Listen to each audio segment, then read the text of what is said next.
Gorgeous ones, how are we? 8 o'clock, bang on time this morning. But look, I'm sitting in my dressing gown. My hair's not really done. I've got no makeup on at all. I haven't even washed my face yet. But I'm out having done my meditation. Can you hear the birds? They're so glorious. You might even get to hear, oh no, she's gone. I've got a little dog that was trying to get my attention, so being a little bit of a pest. Good morning, Annette. How are you, darling? So this morning, my talk is on health at any size. So the health at any size movement came about largely due to the stigma around obesity and overweight. People judge other people based on their size, and it's wrong. What we know is that obesity carries with it some health issues. Now, just like drying my lips, they're a bit dry. In fact, I've got some blob on it this morning. I'm looking there. There we go. But those health issues are largely due to high circulating insulin. So now here's the kicker, right? Not everybody who is overweight has hyperinsulinemia. So what that means is that there are people who look thin on the outside. We call them the TOFIs. Thin on the outside, fat on the inside. They have high circulating insulin, but they are not obese. There are people who store a lot of body fat under their skin, but they don't have any insulin issues. Now, the interesting thing, it's the insulin that is associated with the poor health outcomes. There are some health outcomes that are purely based on how much you weigh in some ways, and that would probably be related to joints. So for joint issues, we would be looking perhaps. But for metabolic or risk of heart attack, it is entirely about your insulin levels. So Mary and I often talk about the idea it's health at any size, but not at any insulin level. And so there's two things to consider here. One, obviously know your insulin levels and recognize that insulin is a risk factor for ongoing chronic disease. But two, we don't need to be this so-called perfect body shape to be healthy. Now, as women in particular, we carry weight. No, I'm going to change that word. It's not weight. We carry fat around our hips, around our bottom, around our thighs. It is normal. It is completely normal. And when we're trying to aspire to this, whatever the perfect body shape is, that's when we fall into trouble. And I think for younger women these days, this is part of the problem. Social media, the influencers are telling us all that health is associated with thinness. And that's not entirely true. In fact, it's not true. It's not entirely true. It's not true. In fact, there are studies particularly looking at older Australians, where we use the BMI, which is a garbage measure. It's a really broad brush. It's a really crude population-based measurement of health. But if we actually apply it to the individual, there's so much more that's important.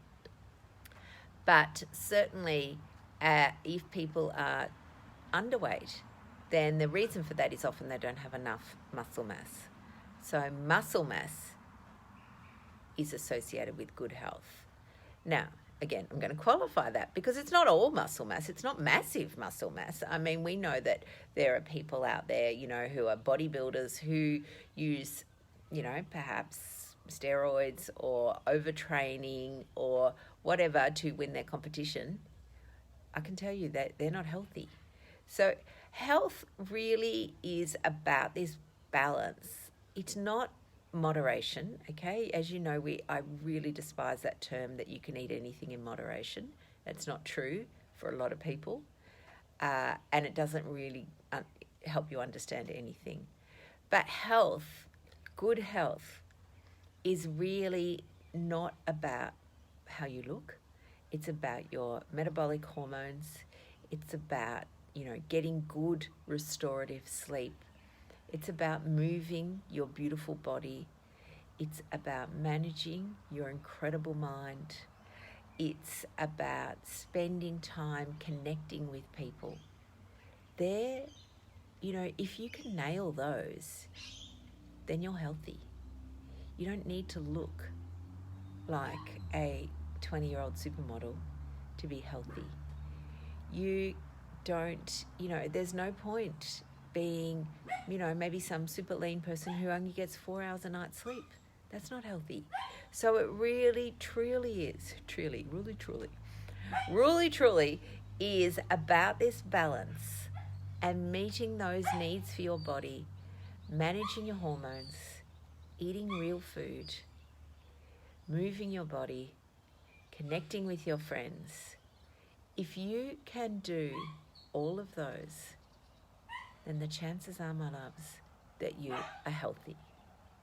Health doesn't need to be this manufactured, perfect, influencer, model-esque body.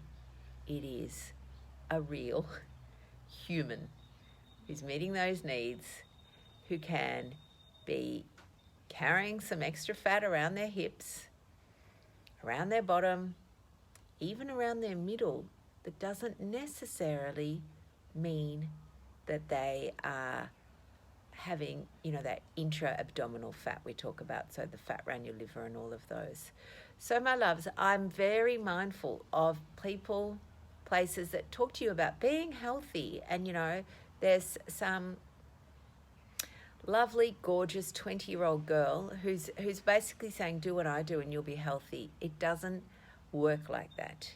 It works for every person, every size, every age. All look different. And this is one of the things I'm thinking that women in particular, probably men, but I'm much more in tune with the message for women at the moment, which basically is, as you're getting older, you need to cover up. As you're getting older, you're no longer healthy. As you're getting older, you're no longer beautiful. And it's total garbage. Total garbage. As we age, we can age strongly. And aging is nothing to be ashamed of.